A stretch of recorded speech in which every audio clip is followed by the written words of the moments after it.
Estas fueron las palabras del señor director de este centro universitario UAS Higüey. Saludamos la presencia de la ex subdirectora de este centro, la maestra Olimpia Sánchez, que también nos acompaña. El aplauso para ella.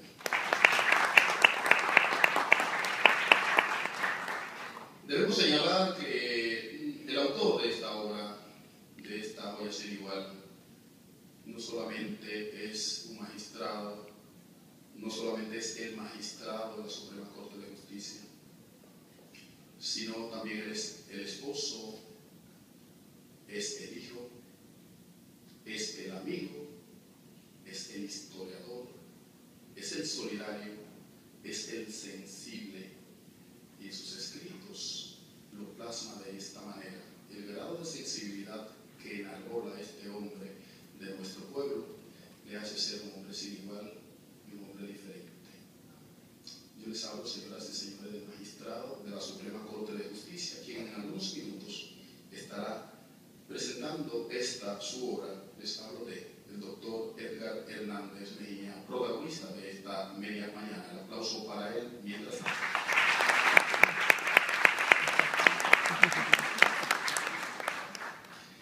Señoras y señores, en esta ocasión me honro sobremanera en presentar a ustedes un personaje sobradamente conocido,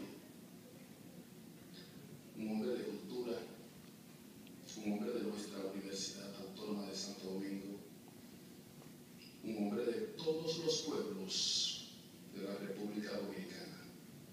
Señoras y señores, para leer la semblanza, la presentación, o más que la presentación, la semblanza de el doctor Edgar Hernández Mejía, presento a ustedes en este momento al director de cultura de nuestra Universidad Autónoma de Santo Domingo, el 1000 veces hombre de cultura, Dagoberto Tejeda. El aplauso para él.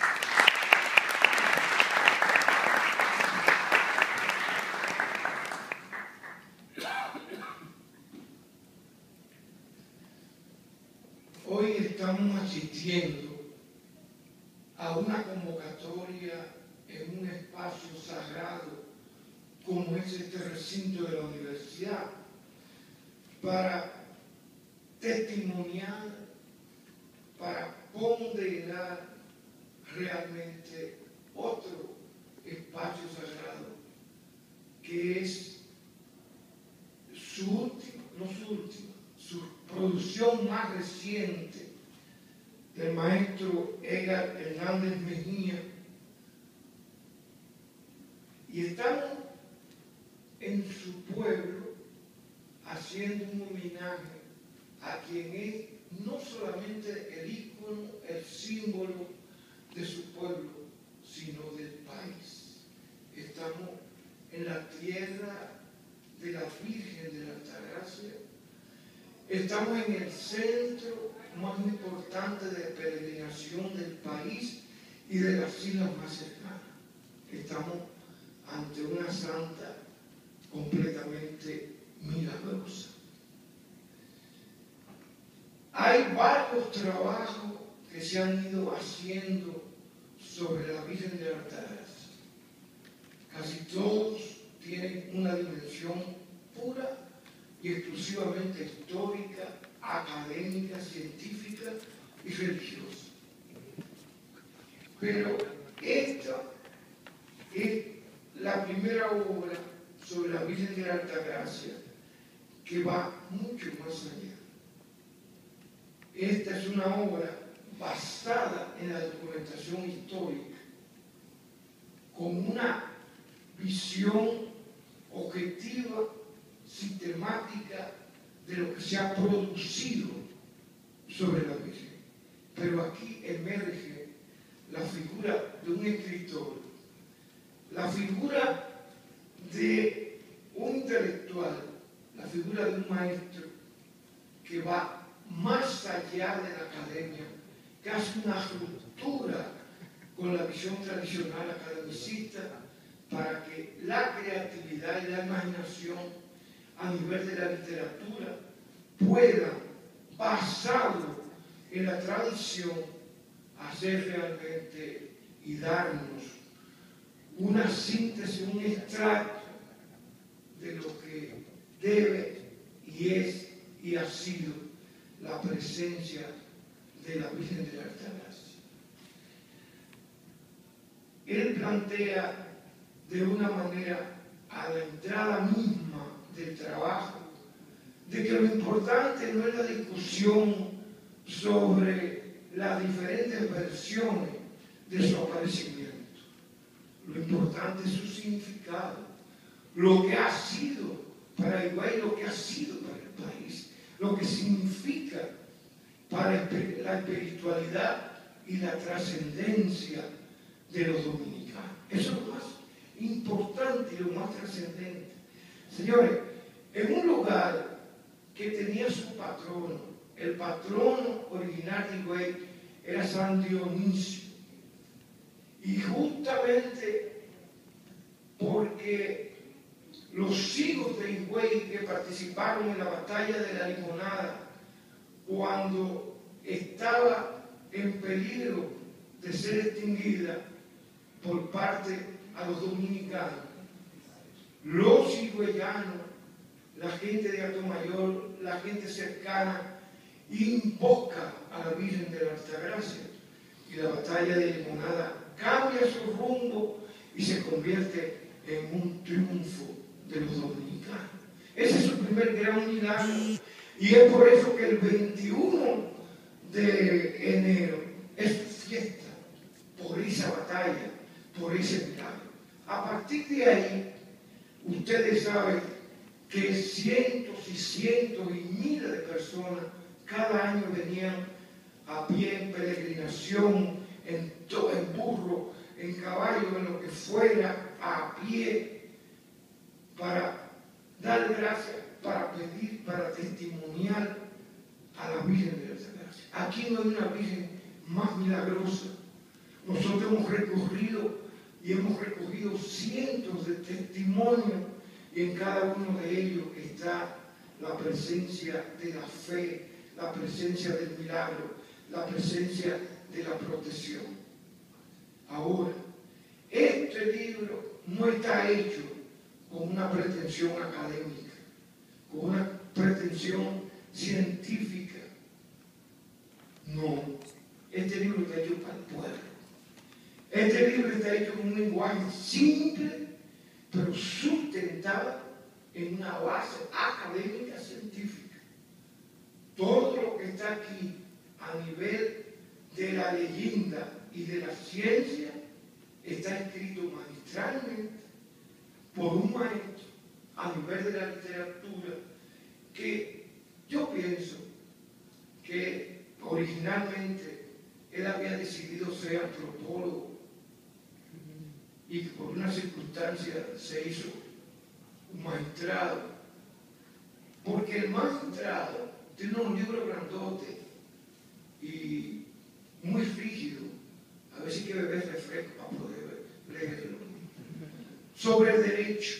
Ha hecho una producción extraordinaria, pero el magistrado tiene más de 20 producciones, que es lo que más me fascina y me llena la atención, que es la ruptura, es la negación del derecho. Allí está el maestro, el académico, el científico, el abogado, pero no, aquí está el dominicano, el hombre sensible del pueblo que ama la cultura popular, que ama, señores, lo que significa la dominicanidad. Hay una cantidad de trabajo que ha hecho el magistrado que van desde el 24 de abril en una dimensión de revalorización de la gesta más importante de todos los últimos años, donde el pueblo dominicano fue el protagonista de la guerra patria de abril, hasta por ejemplo Liborio Mateo, que es el líder popular más importante del siglo pasado. Liborio Mateo fue un líder religioso, fue quien realmente hizo posible poner como como elemento fundamental la dignidad de la Asamblea Nacional, porque Ligorio Mateo enfrentó la primera intervención norteamericana. Ligorio Mateo es un símbolo de líder popular, es un símbolo de sacerdote de la religiosidad popular. Y eso, que normalmente es despreciado por los intelectuales tradicionales, eso que es la parte donde los sociólogos y nosotros, los antropólogos, realmente podemos revalorizar. Señores, este libro que recoge todo el significado, la trascendencia, las dimensiones del Padre Fantino en Santo Ser, es realmente un trabajo extraordinario, porque las generaciones actuales no tienen idea de la magnitud del trabajo trascendente por el pueblo, lo que significó y significa el Padre Fantino Faro. Sin embargo, este libro, yo reitero, es un decirle no al olvido. Para mí, la mayor trascendencia de este libro, que es un testimonio de fe, es un testimonio de amor, es un testimonio de dominicanidad, es honrar la cultura popular, es redimensionar la espiritualidad de lo que nosotros creemos, de lo que nosotros somos como dominicanos. Por eso yo lo saludo, yo lo quiero más como antropólogo que como abogado. Yo espero que nunca me ayude como abogado, pero yo sí quiero compartir esta dimensión de amor al pueblo, de querer el pueblo, de no avergonzarse del pueblo, de sus tradiciones y de su cultura. Yo saludo al maestro, al profesor y al antropólogo Edgar Hernández Mejía, que le está devolviendo al pueblo algo para que nosotros adoremos más, queramos más, conozcamos más y nos sintamos cada vez más orgullosos de ser Digüey, porque ser Digüey es decir la Virgen de la Altagracia. Muchas gracias. Gracias. Las palabras del señor director de Cultura de la Universidad Autónoma de Santo Domingo, el maestro de siempre, Dagoberto Tejeda, está recibiendo las salutaciones del lugar. Y qué bueno que el maestro Dagoberto ha hablado con tanta propiedad.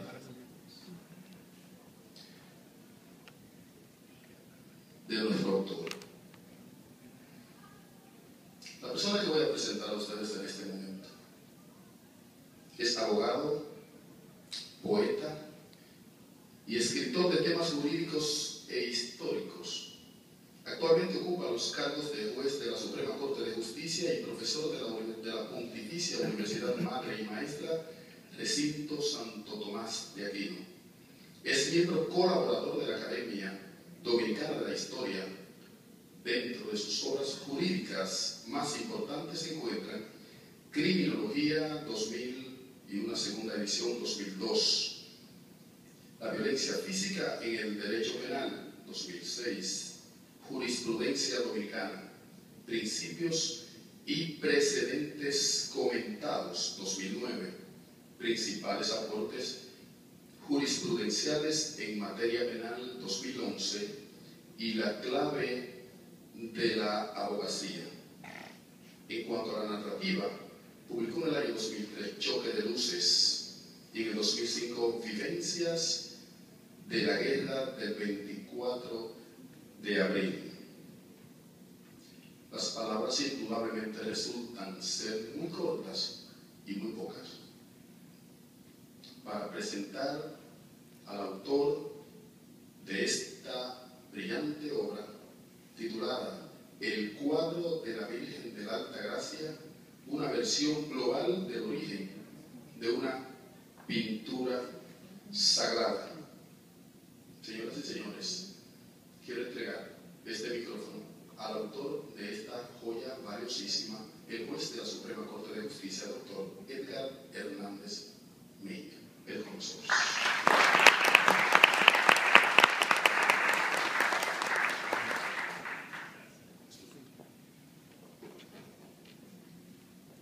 Muy buenos días, me siento muy complacido con la presencia de todos ustedes, naturalmente con todos los integrantes. Muchos llaman la mesa principal, hay una sola mesa, la mesa que tenemos aquí, los directivos ejecutivos de este recinto de la Universidad Autónoma de Santo Domingo, de donde soy egresado, y naturalmente el maestro de siempre, Dagoberto Tejera, quien, además de antropólogo, folclorista y gran investigador internacional, además es un gran dominicano y un gran patriota, a quien agradezco profundamente sus palabras. Esta mañana yo voy a ser muy breve, o sea que los que tienen su programación de irse temprano y tienen cosas pendientes, no van a tener necesidad de abandonar la sala, porque lo que voy a decir es extremadamente breve. Primero quiero decir algo que siempre he oído de boca de un artista que ustedes tienen que conocer porque es muy popular, que es el cantante Anthony Ríos. Ustedes sabrán que su nombre real no es Anthony Ríos, se llama Antonio Florian Jiménez. Entonces, su nombre artístico es Anthony Ríos. Y él siempre dice que Antonio Florian Jiménez es un gordo que está en su casa que vive de Anthony Ríos. O sea, que realmente vive la figura del artista. Pues yo voy a decir que quien está aquí no es el magistrado, no es el abogado. Está aquí el poeta, el escritor, el amigo de ustedes. El magistrado está por allá en la capital, con una toga y un sombrerito negro y un policía atrás, horrible, y se quedó por allá.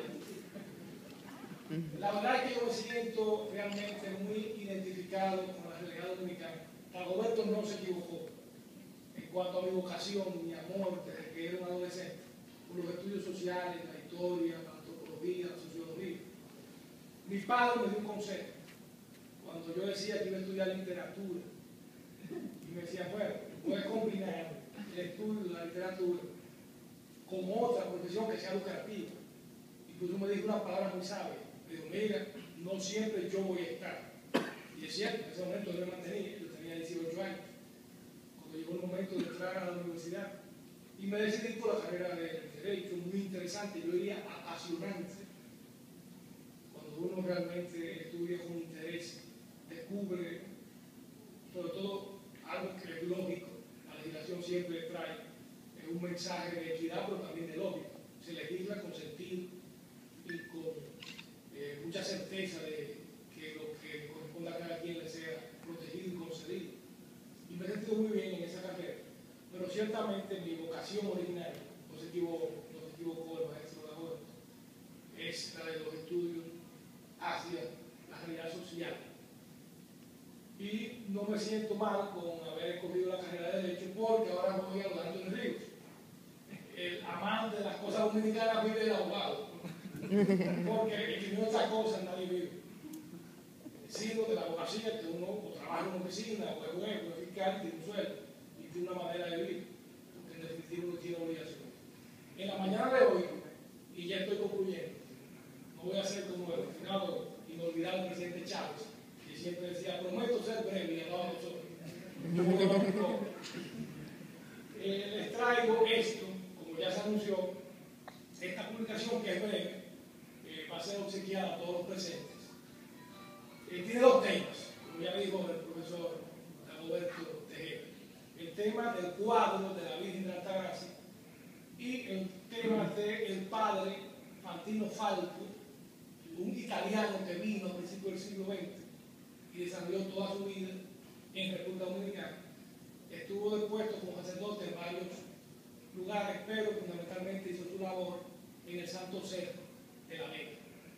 Ese es el segundo tema que no vamos a tratar en este momento, sino el primer tema, que es el que está colocado en primer orden en esta publicación, que es el origen, o sea, de dónde vino, de dónde salió el cuadro de la Virgen de la Alta Gracia. O sea, no estamos hablando de un tema religioso. El que es religioso, amén. Yo soy religioso, por eso he venido vestido de blanco, tengo una promesa de venir en el día de hoy con mucha fe, pero eso es muy personal. El estudio estudio no tiene nada que ver con la religión, sino con la historia. El cuadro es una realidad objetiva. Vayan a la basílica, hay un cuadro que está ahí, lo que yo creo que está ahí. Entonces el estudio trata del origen, de dónde sale ese cuadro, quién lo trajo. Se han hecho estudios y se han terminado, que es un lienzo, una tela, está pintada en óleo, o sea, pintura de aceite, y es del siglo XVI. Eso lo establecieron los técnicos en lo que ahora llaman artes visuales. Antes le decían artes plásticas. Ok, pero ¿de dónde salió? ¿Cómo llegó específicamente a esta hoy gran ciudad, en otra época Villa de Higüey, de Salvador de Higüey? Hay dos versiones muy conocidas, y yo invito a que en cualquier momento vayan al Museo de la Altagracia, que está aquí en el mismo recinto de la Basílica. Hay un video que escenifica de manera magistral, como el actor ese, Iván García y otros tantos, las dos versiones que ustedes verán aquí. Una que tiene mucha lógica, que fue que lo trajeron de España, madre patria, en esa época, unos inmigrantes salieron allá, tenían fe en esa vida y la trajeron. Y hay una versión más bonita quizás, más propia de la imaginación o de la fantasía popular, que ustedes también tienen que haber oído mencionar, de un padre que iba a Santo Domingo en labores de trabajo, y una de sus hijas, la más pequeña, le pidió que le entregara, que le trajera el cuadro de la Virgen, y él no sabía lo que era eso, y milagrosamente alguien apareció y se lo entregó. Bien, en esta publicación, aparte de yo referir esas versiones debidamente documentadas, porque no está asentado en escritos antiquísimos, en adición a eso yo creo, y ya eso es literatura, una tercera versión, por eso le llamo, versión global del origen de una pintura sagrada. Es un aporte propio de la imaginación, pero con base histórica. Yo espero que todos tengan la oportunidad de verlo, de analizarlo, de elevarse espiritualmente, de disfrutarlo, de difundirlo. Y los higüeyanos, de defenderlo. Porque la razón de ser de los pueblos se basa en el respeto y en la preservación de su historia, de sus valores. O sea, no es un capricho, no es un antojo de un señor anciano por ahí que pide que recuerden las tradiciones, no. Es que quien no defiende sus raíces, quien no defiende sus ancestros, tiende a desaparecer. Yo pregunto, ¿quién voluntariamente destruye la fotografía de su abuelita que ya está muerta? Y una persona sana mentalmente hace eso. ¿Quién cuando encuentra una fotografía propia de cuando era niño la abandona, la destruye, la desprecia? Pues uno siempre tiende a amar, a proteger, a preservar sus raíces, su antepasado. Y así pasa con los pueblos. Uno tiene que defender sus tradiciones, sus valores, sus creencias. Y para finalizar, voy a desdecirme, voy a contradecirme. Primero dije que vine como escritor, como amante de la historia, pero ahora voy a hablar un poquito como abogado. Ustedes tienen que recordar, los estudiantes de Derecho, o los abogados presentes, que en materia de Derecho Internacional Público, para que se reconozca un territorio como una nación autónoma, independiente, y para que la acepten, por ejemplo, las Naciones Unidas, o aquí en América, en la OEA, se requieren 4 condiciones. Si un lugar, un territorio no reúne esas 4 condiciones, no puede ser reconocido como Estado. ¿Cuáles son esas 4 condiciones? Establecidas en todos los tratados de derecho internacional. Primera condición, que haya un territorio, no puede ser en el aire ni en el mar, un territorio fijo. Segunda condición, que haya una población considerable. ¿Qué es considerable? Eso es relativo. Se evalúa de manera a veces circunstancial, a qué se llama población considerable. El tercer elemento es que esa población considerable en un territorio fijo sea capaz de mantener el orden público interno, la cohesión. Si hay anarquía, lo interviene. Y ustedes conocen muchos ejemplos recientes de naciones que han intervenido y tienen soberanía, incluyendo naciones organizadas. Tienen luchas intestinas, luchas internas, se anarquizan, pierden la autoridad, pierden el control y lo intervienen. Los organismos internacionales o las naciones poderosas, que algunas de ellas se creen policías del mundo. Y la cuarta condición y la última es que ese territorio fijo, con población considerable, y capaz de mantener el orden público interno, sea también capaz de hacer respetar su soberanía mediante la organización interna. Ahora bien, ¿cómo se logra? En un territorio fijo, que es fácil, territorio en todas partes, en el Sahara hay mucho territorio, hay muchas selvas con mucho territorio. Población considerable también es fácil conseguirla porque, repito, no hay un número determinado, sino que es una masa que se estima y es algo muy relativo y muy variable. Pero la otra condición de ser capaz de mantener el orden público interno y hacer respetar esa autodeterminación, esa soberanía, ¿cómo se logra? Con cohesión. Tener cosas comunes. ¿Y cómo una población tiene cosas comunes? ¿Cómo una población tiene intereses que abarque a todos los sectores? Mediante el valor y el reconocimiento de sus tradiciones, de sus raíces. ¿Qué me une a mí con respecto a cualquiera de ustedes, que a lo mejor es la primera vez que lo veo físicamente? Que yo, que esté en Alemania, digo, yo soy del país de la Virgen de la Altagracia, y usted también dirá, ay, yo también, ay, ¿quién tú eres? Ay, yo soy dominicano, no me diga, ¿dónde tú eres? Yo, pero yo soy igual, un abrazo. Un alemán no puede hacer eso. El alemán tiene su valor, allá él, aquí nosotros. Eso es lo que nos une, lo que nos identifica, los lazos culturales. Y hay muchísimas anécdotas, que no voy a hacer porque, como dice el breve, de personas que están lejísimos y no se conocen, y por una palabra, primero tú eres dominicano, porque se da cuenta, como un tipo que estaba en Vietnam, imagínate, en Vietnam, un idioma que nadie sabe lo que es, había otro dominicano, que no se parecía en nada, uno era jabado, lo decimos aquí, un tipo colorado, qué sé yo, pelo rubio, y otro era diferente. Y estaban hablando un idioma que no se entendía, sin embargo, en un relajo, en un área común, alguien dijo que este marido dos pingües, ven acá, tú eres dominicano. Porque eso no lo dicen en Alemania, ni lo dicen en Italia. Esas tradiciones, esas culturas, esos valores, es lo que nos une. Y ese es el valor que tienen que conocer ustedes, que son una élite intelectual, como estudiantes universitarios. Tienen que conocer y defender estas cosas. Ustedes son los emisarios, los encargados de irradiar toda esta luz de la cultura que le da base y sentido a la dominicanidad. Señores, cumplo mi palabra, terminar brevemente, y un abrazo a todos y gracias por su presencia.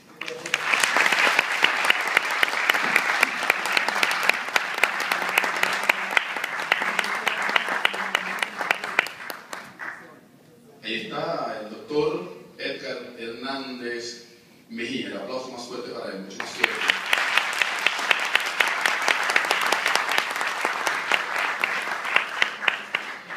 Solo nos resta agradecer la presencia de cada uno de ustedes y tener nosotros la oportunidad aquí de escuchar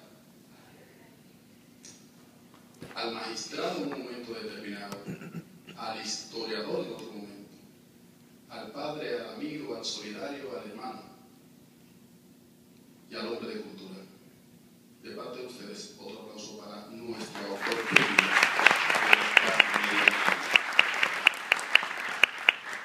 De esta manera, señor director de este centro, licenciado Jorge Guerrero, me autoriza usted clausurar esta actividad. Gracias, señoras y señores, agradecemos infinitamente la oportunidad que ustedes nos han brindado esta mañana de poder compartir una joya valiosísima como esta que se ha presentado a ustedes y que al finalizar esta actividad y fuera de este salón les va a ser obsequiada. Nosotros ahora pedimos que ustedes tengan la gentileza de ponerse sobre sus pies, porque vamos a escuchar en este cierre,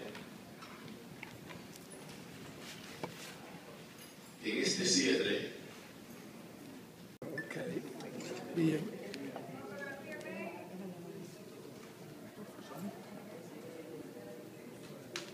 Bueno, ni Jennifer López.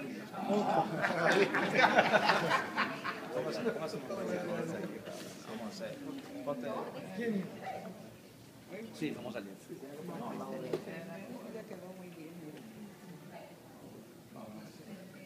Saludos, muy buenas.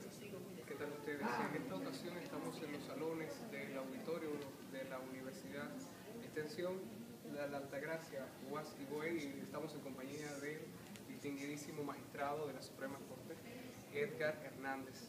¿Qué tal usted? Cuénteme, quisiera saber más o menos las impresiones que ha podido usted recoger en esta mañana y sobre todo primordialmente la importancia y el valor que entraña esta importantísima muestra que usted acaba de plasmar en tinta. en esta ocasión y que ha dado a conocer en los salones de esta universidad. Vuelvo a reiterar. Sí, como he dicho en otras ocasiones, esta publicación que tengo aquí en mis manos, de dos temas, el cuadro de la Virgen de la Altagracia y también el tema del Padre Fantino Falco. Hemos venido aquí a Higüey, a la provincia de Altagracia, a presentar a toda la comunidad este trabajo, que es breve, está concebido, escrito, publicado, pensando en la gente del pueblo, en la juventud, para que conozcan las versiones tradicionales del origen del cuadro de la Virgen de la Altagracia y un aporte literario, que es la tercera versión, que es la que doy yo, con respecto a cómo pudo haber sido y cómo de manera ideal en literatura se concilia una versión y otra para dar como resultado algo muy bonito que, aunque propio de la fantasía literaria, no deja de ser un aporte respetuoso a la fe y a la elevación espiritual.